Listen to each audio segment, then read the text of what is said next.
Please welcome Roger Craig Smith. Thank you. Thank you. I'm sorry. I'm just see now I'm out front. We were just trying to do a little funny thing earlier. Did you guys hear it? Okay, good. All right. I was like, I don't think they even know what's going on. Yeah. Hopefully they don't really think that that's what we're like, even though I totally am. Right. Shh. Are we done? Can we just? We done yet? Oh, yeah. Right. The Thanks, everybody. No. Get back. Get back. You are contracted to be here. Am I supposed to stand? You're standing still. So. We can stand. We can sit. Okay. It's up to you, man. All right, I'm gonna sit. I take I'm gonna sit. You had the big comfy couch, so yeah, it's nice. So please relax and tell me about these dreams Feels like you've been therapy. having. Well, sometimes I just wonder: is it all worth fighting for? It could for be. a future without fear? Yeah, it's worth it. Tell me about your mother. Chris Redfield, anything? Nothing. Yeah. Nothing. Hi, everybody. Thank you guys for coming out. There's got to be like what? I think it's a crowd of about 25,000, easily. Right? Yeah. Easily, yeah. Okay, Thank you. Yeah, you're welcome. All right. Glad we're on the main stage for this. Are we wrestling later? Is that what's going on as well? Yes. Okay. Do I wrestle everybody out there? Is that how this works? We could arrange that if you want. Okay. All right. You're gonna have to job to all of them. I can take on at least 2 of you. Okay. I think. Maybe. I'll let you guys decide which 2. All right. First of all, thanks for joining us this weekend. Hope it's been really good for you. Yes, it's been phenomenal. You guys are great. Thank you. Everybody's having a good time for the most part. Yeah. It's such a leading question, like when anybody's on a stage and say it's like somebody who then asks that question that says, "I can't hear you," and then more. Does anybody, when I say to a crowd, go, "Everybody having a good time?" Go, collectively as a crowd, like, Meh. No, I know we're conditioned well as audiences. But no, you guys are the best. Thank you guys so much. It's good to be back in Philly, or the suburb of Philly. Suburb of Philly. Yeah, it's like we're here, but then if we go over 2 blocks, we're in another city or township or something. Okay. It's something like that. Honestly, I'm just impressed with the sewage plant across the street. That's true. It is ripe in the mornings, and the wind is blowing in the right direction. Like you get out, and you're like, We called it Oaks. Ah, yes, indeed. But it's not Oaks. So we've done this dance plenty of times. This is the first time we've done a one-on-one. So I can finally ask you this. We've done a one-on-one before. No, we have not. We have. No, we have not.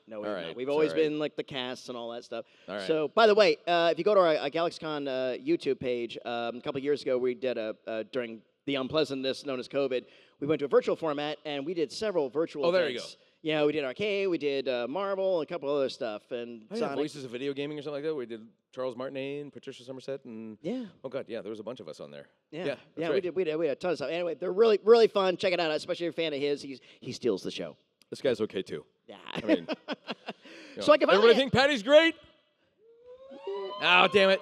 All right, we'll allow it. I was hoping you guys were gonna go for the meh. Yeah. Can we just give him a collective meh? Everybody thinks Patty's great.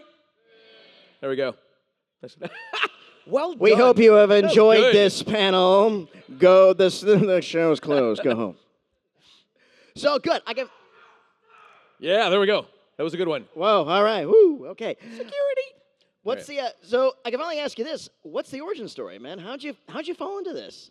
Of just. Yeah. This? You were doing comedy in college, I believe, and you were in the trenches of stand-up for a while. I was. Yeah. Yes. Well, first of all, how was that like? Stand-up's interesting. I loved the craft of it. I loved the idea of like coming up with a concept and then thinking, okay, well that means something's funny, but if I stick with my first reaction to this concept, that means probably there's 5,000 comics that have thought of this same thing. So what am I going to do to kind of take this to a different level, that kind of thing. So the challenge and the process of like crafting jokes and doing all that stuff, I really enjoyed doing that. Audiences and the life of dealing with audiences gets to be, after a while, it's like you're just kind of like, oh, do I really want to do this for the rest of my life? Is this what I want to? Oh, I don't. And I met some of my heroes, and I was like, oh boy, there's a lot of self-medicating going on in comedy and that kind of thing. So for me, it wasn't so much the audiences. It's like I can fight a battle on one front. It was the backbiting among the comedy community, which was a little too vicious for me. Yeah, it's funny. I mean, like if you guys are fans of like Mark Maron, if you listen to his podcast, you can hear him talk like at length about his own like backbiting and that kind of thing, just like jealousy and all. But that so much, I was like, whatever. That I don't care about. I enjoyed performing. I enjoyed the craft of it all. But after a while, it was just sort of like, oh boy, this is a lot like when you're just going from like town to town to town and trying to scrape together some money as best you can. And the difference, like, it was always for me, it was like, oh boy, the late show. Because it was the difference of, like, if you were doing 3 shows on, like, a Friday night, or usually Saturday night, you would do 3 shows. And you would have, like, the mentality of an audience that wants to go to stand-up comedy. Like, for the early show, they go, hey, why don't we go to a comedy show? We can have a drink there, and then we'll go get some food.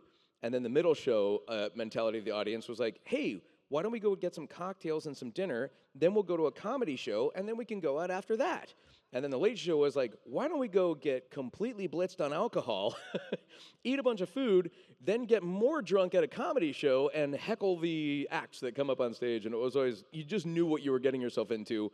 And after a while, I was like, I don't feel like babysitting and doing this. If it's not a very well-run theater or that kind of thing, it was always sort of like a chore. And so I don't miss that, but I do miss the craft, I guess. But that was, so my starting origins were just, I was raised in Southern California, was born in Michigan. We moved to Southern California when I was a year old, so I don't remember it. But grew up in Southern California, and I was doing, like, children's youth theater.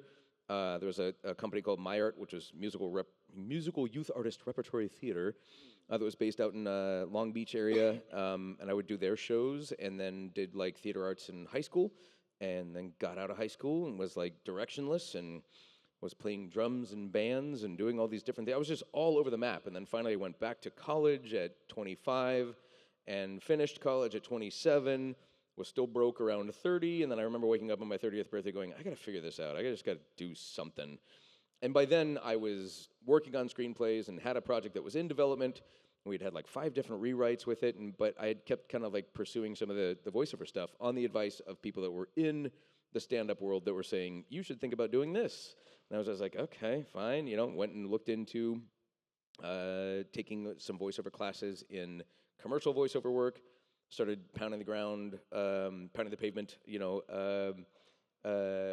funny, I was like wrestling terms, started like, jumping off the top rope of life, putting my career in a full Nelson, started just going around town and just saying, hey, I'm local, this is what I want to do, and I'll do it for free for the first one, and just trying to like figure it out, and the rest is history. I ended up getting signed with Abrams Artist Agency when they existed. That was the first one, and I think I booked like a McDonald's commercial, and then shortly thereafter I booked a voice match for Steve Zahn, the actor, as Runt, the pig from Chicken Little, the movie. Yeah. They were going to do a animated series, and then all of a sudden it was we started it on that. That got me Taft-Hartley into the union, and the rest is history. Now we are 20 years later. Wow, good. What was the role that or booking, I should say, when you felt like not so the first one, but the one you felt like, okay, I'm really in this with both feet now going forward? Was there a moment you felt like that? I don't know. I don't know. I'll be honest. Like even 2013, when I had, this was my summer of 2013. I had Planes, the movie, come out as Ripslinger, where all of a sudden this little straight to DVD, movie that the little film that got a theatrical release. We had Marvel's Avengers Assemble, the animated series, premiered, and I was Batman and Arkham Origins, and it was all within 3 months of each other. And I thought, oh boy, and I would love to tell you that I could sit here and go like, that's when I knew it was happening. No, I was scared to death, had no clue what I was doing. I was just reeling from it all, just kind of going, what is this? What do I do? I'm gonna walk a red carpet, with like big celebrity actor types, and I brought my mom and my agent. I was like, is that what you do? And so I don't know that I don't know that I still feel that way. I still feel like that it's what most performers I think kind of are. You've got the please like me syndrome of like trying to figure out how do I do better, get another job, impress somebody else or that kind of thing. I don't know that I've ever been like, yeah, and there it is.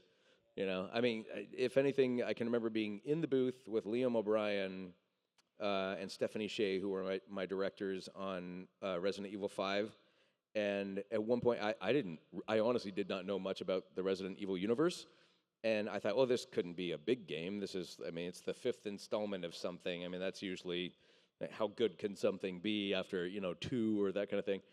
And I remember, at one point we had already been recording for months, and I looked at Liam and I was like, "So this is like, is Resident Evil's like a pretty big thing, right?" And Liam gets on the talkback button. And he goes, "Yeah." I'm like, "So it's gonna like, is this gonna be like a pretty big game?" And he goes, "Yeah." I was like, "And Chris is like the lead character?" He's like, "Yeah." And I'm like, "So people are gonna know me, maybe?" And he's like, "Yes." And I was like, "Oh, cool." You know, like it was just that, and that was 2008. I would have been recording for that game, so yeah. And then but that's, you can see me saying that now, and I'm still sitting here kind of going like, "No, I don't know. I'm fearful that they're gonna find out that I don't know what I'm doing." And they're gonna go, "Okay, you need to go now, Roger." Oh, I think you know what you're doing, Let's or you're knock on you're pleather. guided by. Actually, that's a one thing. What's kind of like your instincts towards a character? Maybe not one you're, but if it's like an original character, it's like, where do you kind of start? Do you start at a certain point? So I'll start with this and then develop it from there, or I is don't it know. just? I think a lot of people like are under this impression that like I just show up and I go like, "Hello, Sega. Here's the voice of your Sonic character, and I'll do it like this, and you'll be thankful." No, I honestly, I lean very heavily on my directors, and the producers and the writers, and I will say that that's maybe a benefit to having done so many little silly things in just kind of leading up to, oh, I'll go this lane. Was doing music and doing musical theater and doing like all sorts of different things, stand-up comedy and you know, just being a general goofball. And then going to film school and getting a degree in screenwriting and yet being involved in like the broadcast journalism groups I went to Chapman University in Orange County, and just getting to see all these different facets of the industry. I pride myself on thinking I'm not like the talent that is showing up to do this thing. I'm a member of this production staff that happens to be the thing that I'm doing. You're there to do the work. Yeah, exactly. It's like, hey, I want to, like, because I loved, that was for me what stand-up was. I mean, the show is great. Like, stand-up comedy, when you're doing it, if it's going well, there's just no better feeling. There's no greater sense of like, man, isn't this fun? The audience is laughing. They're laughing at things that I've worked very hard on. I'm doing this to hopefully have them be altered to laughter and that kind of thing. And it's like, this is the greatest. And so for me, it's the same feeling when I'm writing something for someone else to perform or that kind of thing. It's like if it's about the work, it's joyful. It's like it's a lot of fun, and I liked being a part of a production crew. And so I think I usually go, okay, maybe this is taking place at a certain time, certain region, that kind of thing. I should prepare to make sure that if they've mentioned that they're thinking about accents, prepare some accent work, but not so much so that I can't really be malleable. And so I just try to show up ready to go, make sure I'm vocally healthy, and then listen and ask a ton of questions to my directors and my writers and anybody that's on the other side of the glass. I just want to get everybody's, you know, sort of feedback and input to help me then hopefully execute what it is that they want. Because it's not me kind of going, I just feel like my talking blue hedgehog would sound like this. It's like, no, it's like, what do you guys want? And I mean, that's testimony to just seeing what we've done in 15 years. How many times the Sonic characters has even changed, just with like Sonic Frontiers being a really good example, but how that has influenced where we are with like our Twitter takeovers and things like that. Our first Twitter takeover after Frontiers, we were all like, what do we do now? Like, are we supposed to sound like the Frontiers voices? Like, sort of dark and, you know, emo Sonic, as I like to joke. And they're like, no, I think maybe a blend of that now. So it's like, that's just me asking questions of the people that, you know, it's their product. It's their project. They were the ones who wrote it. They're the ones that are scoring it and animating it and all that. And I get to show up and go, what are we doing together? And how can I help you guys execute on that collaborative, collective vision? And hopefully that's, it makes for a better product in the end that we all got input into it. But it's not me just going like, okay, I'll do it this way. These are my brilliant choices as a thespian. You know, it's not that. Some people approach it that way. That's what I know. Yeah, exactly. And that's their method. Exactly. That's their method, and it's and they're wrong. Whatever gets you across the finish line. Yeah, exactly. I always say there's 100 ways to do it right. Unfortunately, there's a million ways to do it wrong. Yeah, true. Yeah, very true. Very true. Sadly. What's I got the biggest pop. What's been the best thing about the Sonic gig for you? Oh my gosh. My gosh. I mean, like it's incredible to think like there's times where I meet people who are like, you know, 30 years old. and I'll sit there and they go, oh, you're like the voice of my childhood, and I go, what?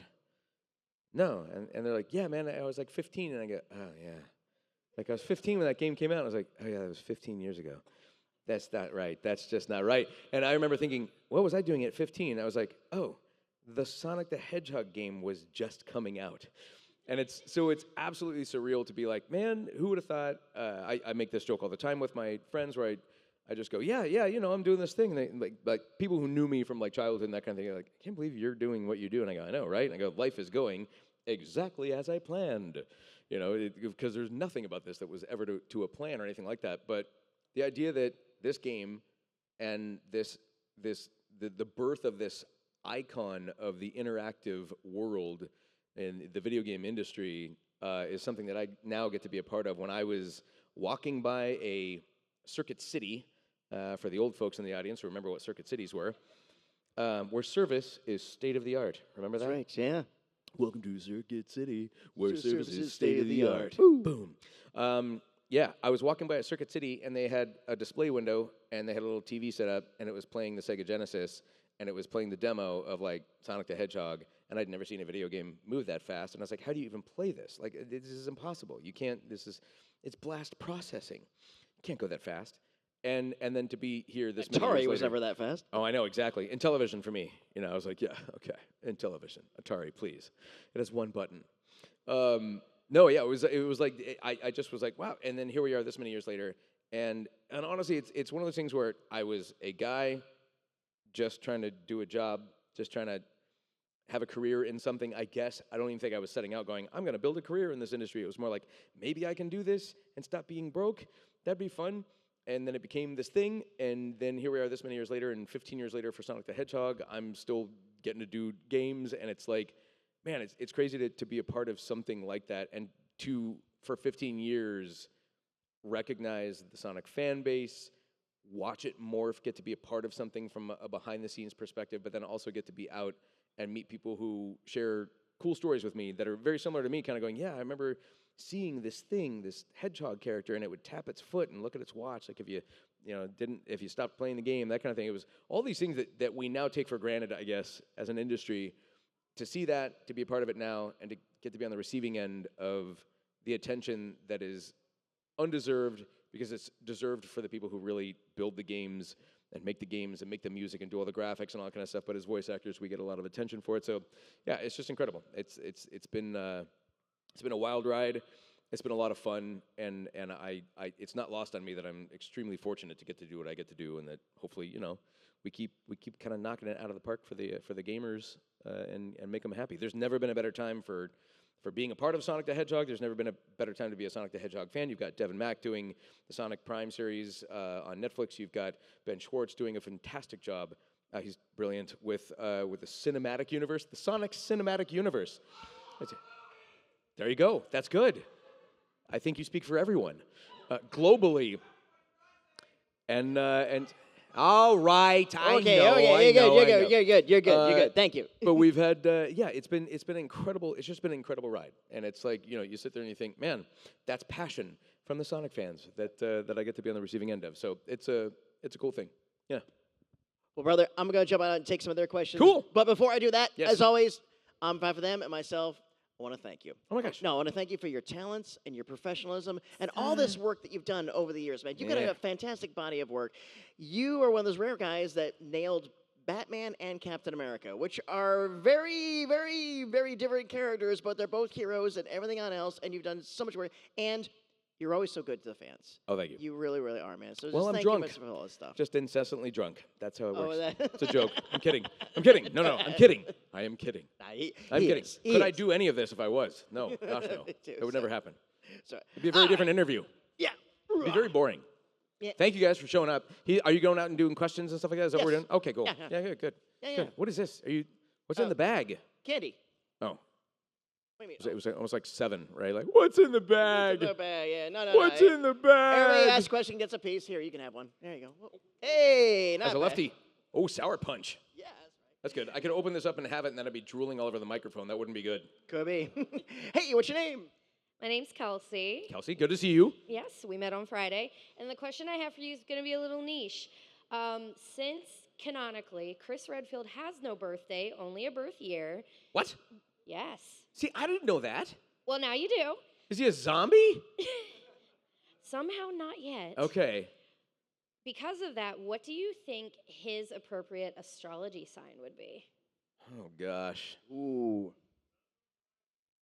Yeah, oh, gosh. See, now you're asking me about the astrology stuff. All I know is that I'm a Leo, so I would go with Leo, I guess. Okay, Leo for the win? Is that what I heard? Okay. I don't know why Pisces came to mind, but I know nothing about astrology. What do you think, given his personality? Do you know anything about astrology, or are you just trying to just ask a question? It was more just trying to find a fun question that probably nobody ever asked. I know. No one's ever asked me that. It would have been better if you had led off with, like, do you know anything about astrology? And I'd have been like, no, and then you would have been like, okay, what's Chris Redfield's favorite color? Now, if you asked him about astronomy, that's one of his passions. Yes, yeah, maybe that. Yeah, no. No. I'll roll around. I can roll around and ask a different question then. Okay, yeah, no, what is it? I mean, Leos are known for being extroverts, right, I guess? I don't all this. You know when you go to those like gift shops and they got your name on a mug and then you spin it around and it always says like what your name represents in something, and everybody's always like strong, independent, warrior, soft-hearted. It's like it covers all the bases.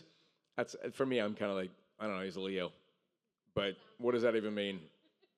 I mean, yeah, no. In fact, I think he just turns it all on its ear anyway because he's got issues, Chris Redfield. You know what I mean? So it's definitely, yeah. I don't want to offend Leos by now we're all Chris Redfields. I don't know. We're soft-hearted, kind warriors who are independent and kind to others. And, anyway, sorry. Cool. What's the question? What's your name? Justin? What you got, Justin? I just wanted to ask, if you had to take a quote or speech that Ezio had and tell a younger you to help you mature and grow, what would it be? Oh, my gosh. I'm trying so hard to not be funny with some of those, because there's some things that Ezio says that are, yeah. So, like, something inspirational to a younger person, is that what you're saying? As Ezio? Yeah. Requiescat in pace, bastardo. No. It's like, ooh, no, that didn't sound very inspirational at all. Oh, my gosh. You're putting me on the spot. Jeez Louise, we got astrology. Now you want me to like remember speeches from a game that came out 15 years ago. I would have to imagine Bonfire of the Vanities. Was that the one where he was talking about the like do not follow me or anyone else? There is that speech, which of course I totally have it committed to memory and have memorized it, and it wasn't a script that I was reading out loud 15 years ago. I would go with the Bonfire of the Vanities speech. There are a lot of thematic elements in that I think are interesting in terms of like, carving your own path, choosing your own path. I think that is important for people. I think we get mired in, oh gosh, is this how I'm supposed to do it? And this is what everybody else is doing. Maybe I'll just stick with that. And I think Ezio is definitely trying to find a way of not going that particular path. He's a tough character for that sort of thing because a lot of it was rooted in pain and vengeance for him. So yeah, it'd be like, I don't know. I don't know that I would want to inspire young people with that. Like, just avenge the death of your brothers and your dad from Renaissance era Italy. That's all you got to do in life. Yeah, just go do that. That's not very inspirational. There you go. Thank you. Good one. You get candy. This is creepy. What? It feels kind of creepy, Patty. I'm going to be honest. There's a method I know. It's to it. just like, here you go. Here's your sour punch for. Anyway, sorry. That's what I do. Hey, what's your name? Drew. What's up, Drew? We meet again, Roger. We meet again, Drew. I honestly have 2 questions. Oh, we'll see about that. You're allowed one, so go ahead and pick one. Yeah, and go ahead pick and the ask. first one. All right. So first off, how did you get into regular show? How did I get into regular show? This is a really boring answer. I auditioned. That's literally how I've gotten every single job I've ever gotten. I auditioned. I am still auditioning all the time. Every week I send in auditions and hope that somebody will like what I'm doing. But no, regular show was actually I lied. Actually, I lied. No, I think I auditioned. I think Yuri Lowenthal and I got called in. A very talented director named Chris Zimmerman was working with the cast on regular show, and I think Yuri and I showed up to play Skater Punk A and Skater Punk B.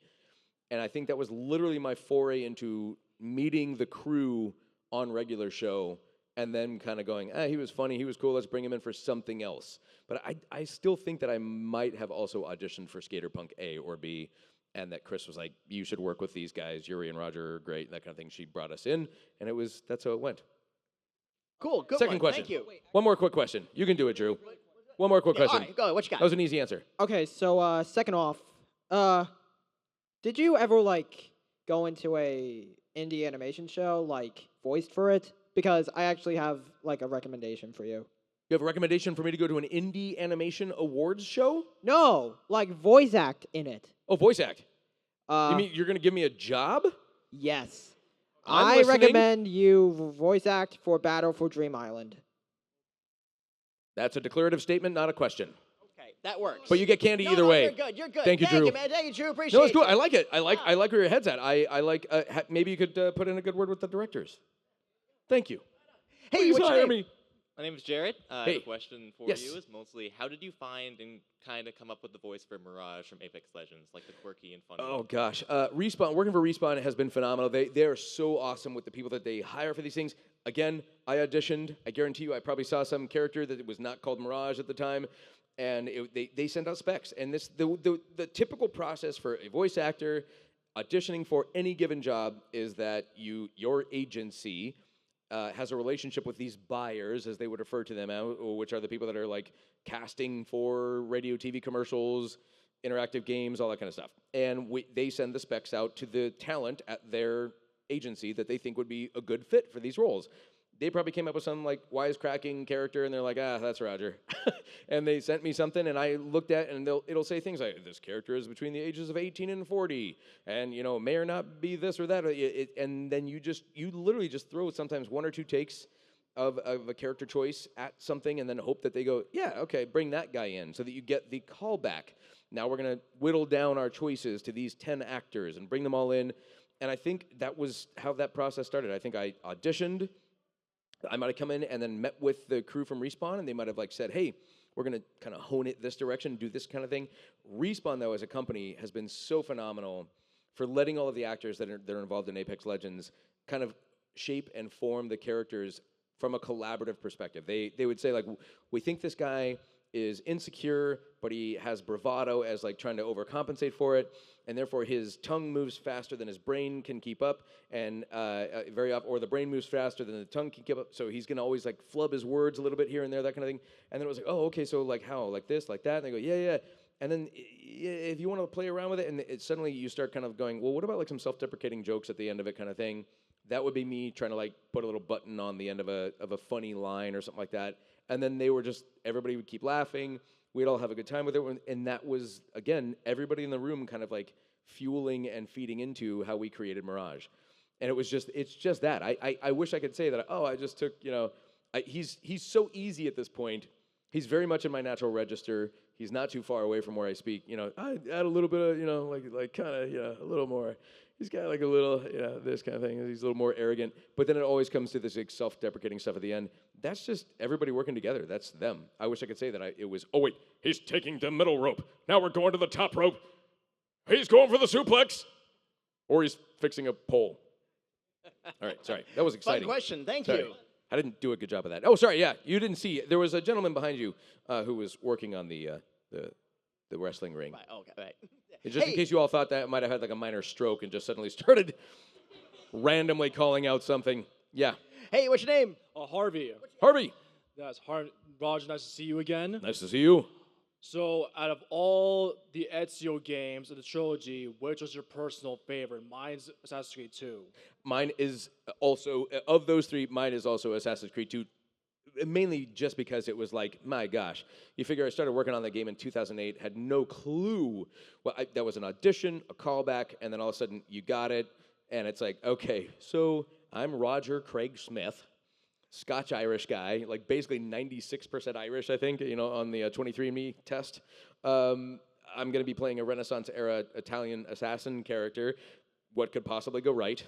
And showing up, just working with a dialect coach and all that, and it was like very quickly recognizing that this is a great chance for me to not just be silly and funny or kind of goofy or something, like I can dive into some really well-written, interesting, complex storylines. And I was like, all right, what are we doing? How's this going to go? And getting to work with Patrice Désilets, who is the creator of the entire franchise, essentially, and seeing the attention to detail that he brought to it.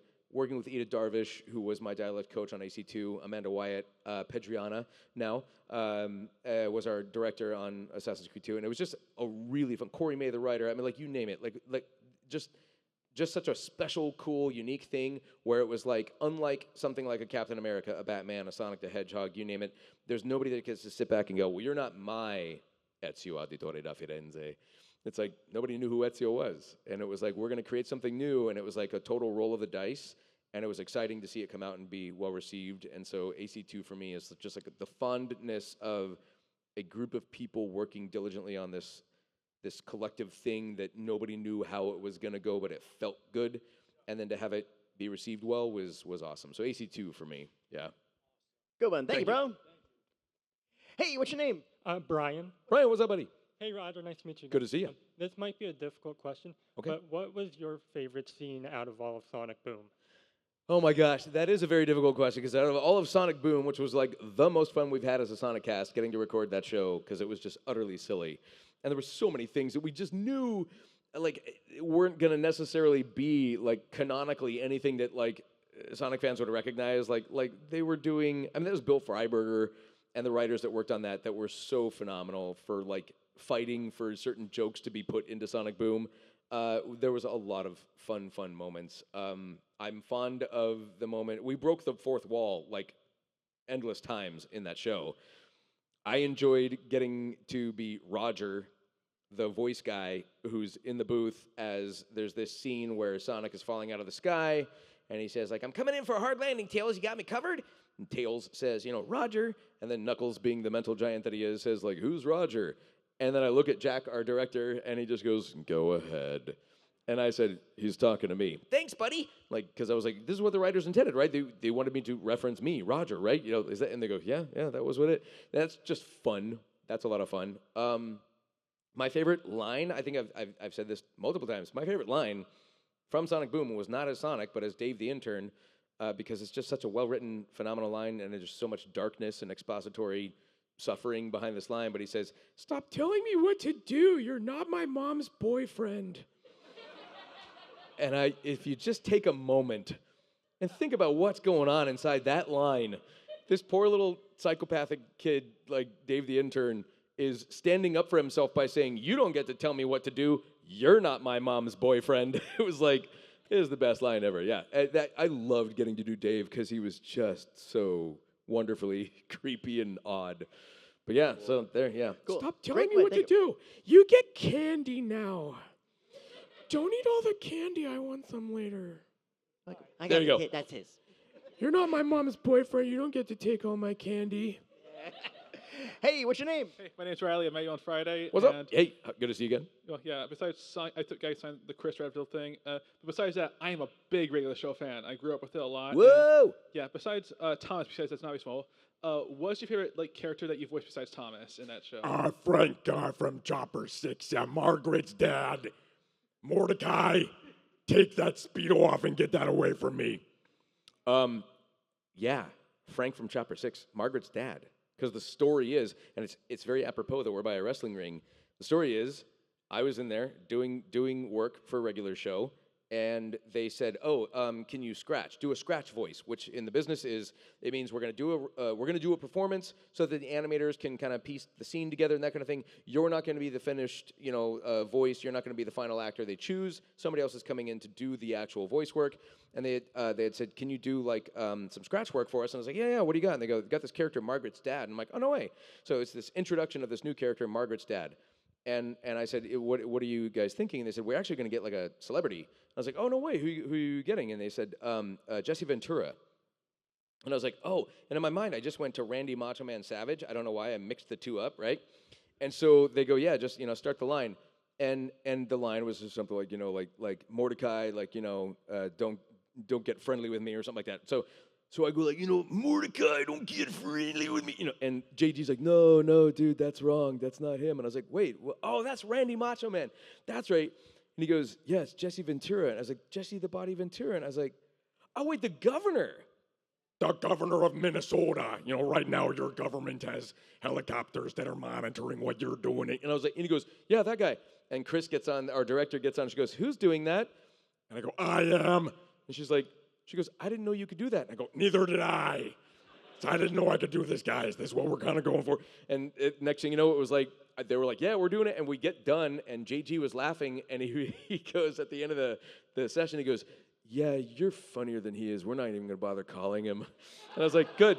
They had already called, I guess, his agency, and they were going to see if Mr. Ventura was available. And at the end of the episode, they were like, no, we think you're going to be funnier than he is and probably cheaper, let's be honest. And so that was why I loved getting to do Frank from Chopper 6, because it was my horrible impression of that I didn't know I was doing or could do of Jesse Ventura, the governor, as I knew him at that point. But yeah, Frank from Chopper 6. Awesome. Great question. You Thank get you. candy. Hey, what's your name? My name is Dominic. What you got? So I'm surprised no one has brought it up yet. Kyle Crane from Dying Light. Yes. What was your reaction when you found out he was coming back for the third game? So my agency called for Dying Like the Beast, which just came out like 2 weeks ago, I guess, ish. When they called and they said, hey, you're coming back for this character. And my agent didn't know the game. This was a junior agent, and wasn't with me at the time that I booked that first one. He's like, what is this Dying Light game? And I was like, oh yeah, it was a game that came out like way back in the day. He goes, yeah, so you're doing another one? And I was like, am I? And he's like, yeah, they're asking. And I'm like, what are you saying to me? And he's like, we got this company, Techland. And I'm like, yeah, Techland. And he's like, yeah, they're saying that they want you to come back for Dying Light. And I'm like, I think they might have a mistake. I go, I'm pretty sure I turned into a zombie and died at the last one. And he's like, well, it's to you. They're asking about you. So I literally was like going, something's not right. I was literally preparing myself for going, oh, I'm going to get into this session, and they're going to go, oh, so sorry. We thought you were another actor, or, yes, you had your fun. You're dead. You move on now. And no, we got on the first session, and Techland was like, yes, we have a surprise for you. He is back. I was like, okay. Go on. I don't want to spoil too much because it's all in the game. It's all in Dying Like the Beast. But I was thrilled because I literally thought, well, that was a fun game. I will say this about Dying Light. I talk about this all the time. You can have, so the saying in screenwriting was always, you can take a fantastic script and make a horrible movie. You cannot take a bad script and make a good movie. It's just the skeletal structure of a project has to start with writing. When I talk about a really good video game, you can have incredible narrative, unbelievable performances, cutscenes that are rendered to cinematic quality, right? And incredible performances. But if the gameplay sucks, you don't have a good video game. You have an okay movie with weird interactive elements, right? And to me, Dying Light is the perfect representation of when you get it right between a blend of the narrative, the first one, Dying Light, okay. There's some really awkward, funny, strange things that were going on in that. And yet the gameplay from Dying Light is so phenomenal. And 10 years later, people are still going back and playing Dying Light 1. And they're loving that because it's a phenomenally well-built game. And so the fact that we came back, the fact that I'm getting people that are coming up in this is my last con for the year, and my first one since the game came out, that I've got people that are going, dude, I've been playing Dying Like the Beast. It's so much fun. It's so great. I'm like, oh thank goodness. It's great. Because I'm always looking at going I don't know if this story is working because we record in non-linear fashion and it's all over the map and things change and all that. And I was like, oh boy, I hope this works. But no, I was thrilled to get a chance to come back. And I'm glad that it was a very unexpected, crazy thing to see people go, oh, Kyle's back. And even Techland was like, yeah, we want to really promote that you are back. And I'm like, okay, I'm like, I'm just me. But, and the fact that the fans enjoyed that character was, I was thrilled. So, cool. Yeah, Great one. exciting. Thank you. You get candy. Hey, You get what's your candy. name? Hi, my name is Jacob. What's up, Jacob? I actually had another Dying Light question. So I've been going back and replaying the first one to play the third one. Yeah. And I was wondering what one of your favorite lines from the most recent game is, because I have not played it yet. So Kyle Crane, there are children in the audience. Dying Light is a game not for children. I think it's literally rated M for mature. Is it not? Yes. Okay. For a very good reason. It's a pretty graphic game. So it's always kind of funny when somebody says like, "What's your favorite line from Kyle Crane?" I'm like, "For a rated G audience, there's no such thing. That's no good."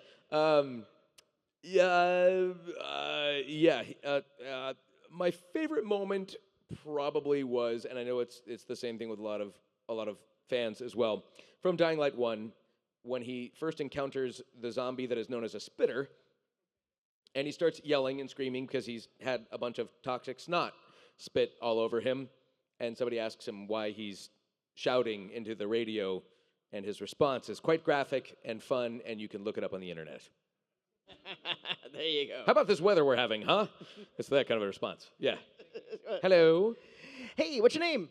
Hi, I'm Erica. Hi, Erica. Hi. I really appreciate your candor with your journey in your career, like, because I too have many hands in the jar, wear many hats. I love it. You give me that hope of like having a direction. Yeah. But my question is, out of your projects that you've done, if this being my first meeting, if you had a recommendation for like your most passionate project, one that you feel most proud of, that you think would be a good watch or a good play, because I see that I need to play Dying Light. Yeah. But anything else that you would recommend, I would definitely like to hear it. Oh man, you know what? I don't know. Like that's weird. I think as actors, aren't you always like hating everything you've ever done? So I don't know. I don't know that I would sit there and go like, well, clearly my finest work is, you know. But if I was to sit there and kind of go like, you know what, that was a really, really ambitious sort of thing to kind of chew on. Assassin's Creed 2. I think was because it involves little elements of humor and little elements of like, but it's a dramatic story and it's so well written. Maybe Arkham Origins from a performance perspective, I guess, because that had one of my favorite scenes to perform. Because it's rare, you know. I do Sonic and I do a lot of like, you know, Mirage is like it's hard to take Mirage too seriously, right?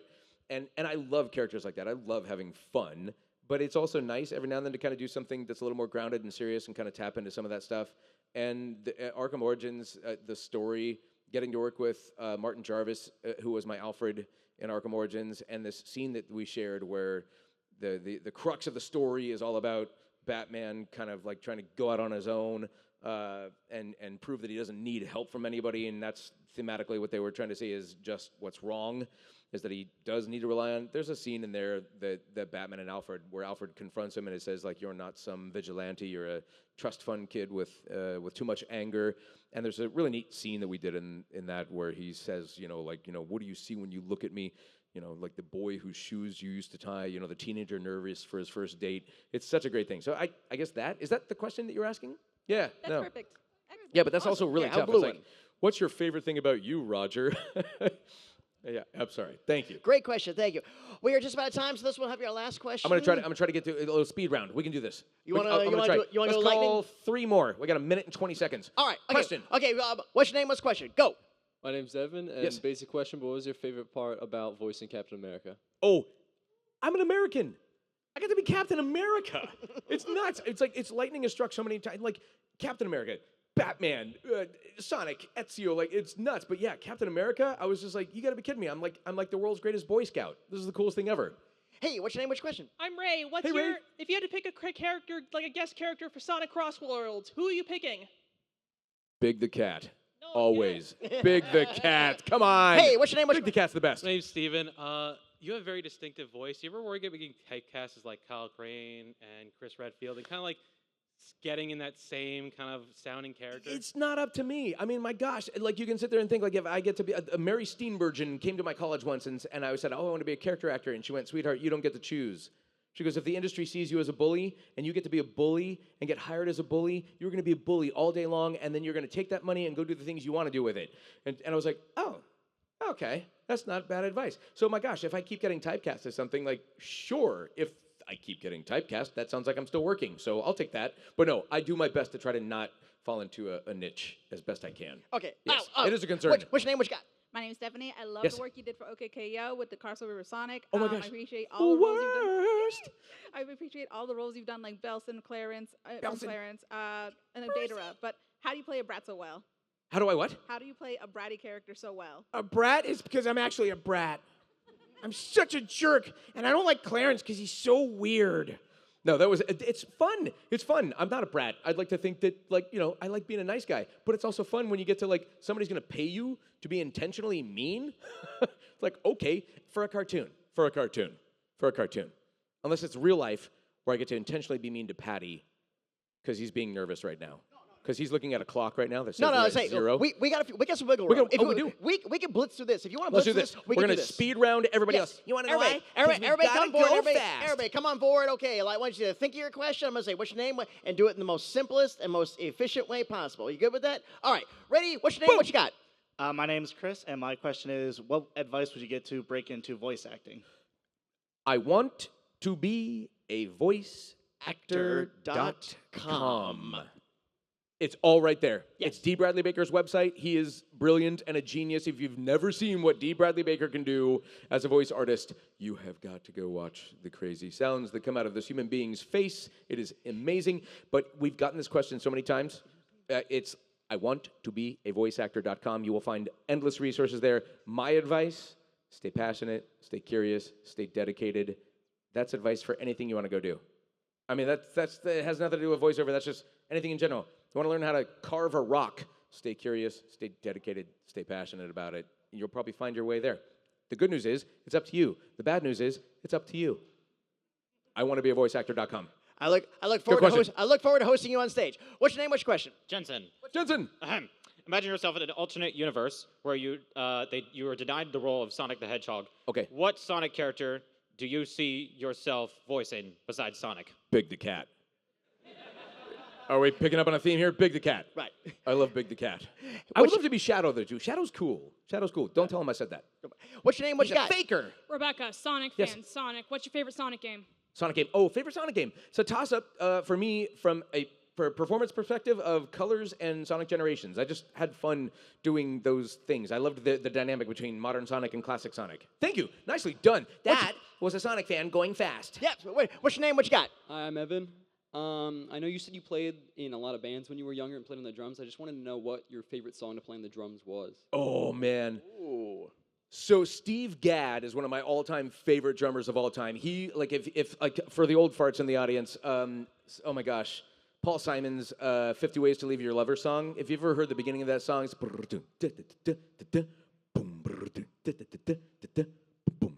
that's Steve Gadd. The guy is insane. He's amazing. I was a groove player. I loved just kind of getting into a pocket. So some of my favorite songs, if I wanted to play along and just pretend like I was a rock star, it's anything from Cake.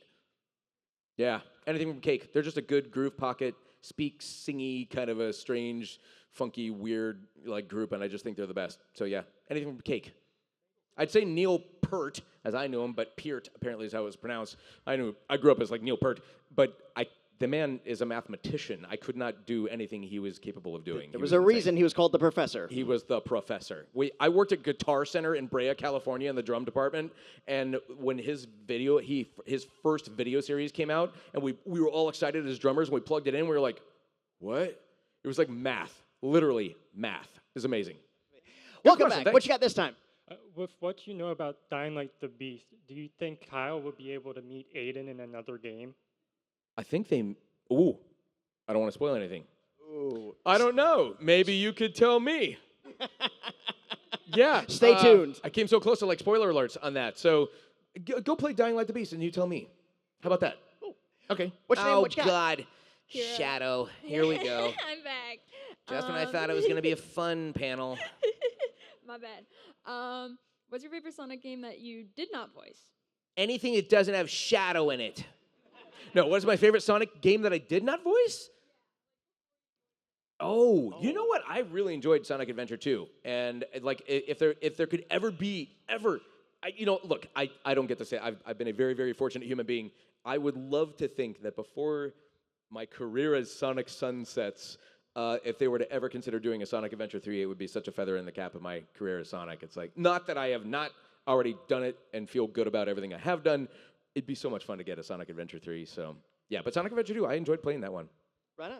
Okay, bring us home. What you got? Hi, my name's Spencer. So I was wondering, how do you go from playing like a very morally always upstanding character like Sonic to like Deidara from Naruto?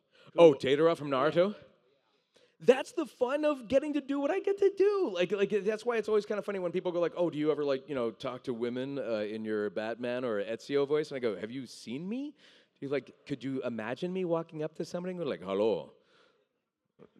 5'5" Irish-looking dude, like, "Salute, insieme per la vittoria." Hey, so, what is your name? Like, being like, what? It's the joy of what I get to do is that we get to inhabit all these different characters. So for me, it is fun. It's fun to think that I can go from something as family-friendly and accessible as like Clarence the cartoon, Sonic the Hedgehog. Oh my gosh, if you give a mouse a cookie on Amazon, that was like, I was playing these sweet little characters that like preschoolers get to grow up with. It was the best. And then I get to yell the F word all day long as Kyle Crane. It's a blast. It's a ton of fun. No, it's the challenge of, it's the process of, it's being a part of a production and getting to be somebody who's, we're going to give you money to do this. And you're like, yeah, sign me up. It's a blast. I don't think twice about it. Yeah, thank you. 2 questions for me. First of all, what's on the docket? Anything coming up you're allowed to talk about? No, just follow me on social media if you want to see the stuff that I know that when it comes out, you'll find out just as I am. There's things that are out that I still can't talk about, that people are speculating about right now. We've got some things that are coming out, I think, at the end of this month that I can't talk about, that you'll find out once it's out, that I'm actually pretty excited about. Stuff like that. We got more stuff in the works. It's the best thing, but yeah, I could tell you, but I have to kill you. So no problem. And last question. Yes. You want to take a picture with Let's the take a audience? pic- Let's take a do photo. it. All Let's take a right, picture. everybody. Come on up towards stage. Not on the stage. Everybody, come on towards stage. Take a picture of our guest and all of you. This will be available for download at our Flickr account. Make sure you sign up for our email newsletter and get it when it drops. Or if you want to get a hard copy, you can purchase it at any of our merch booths.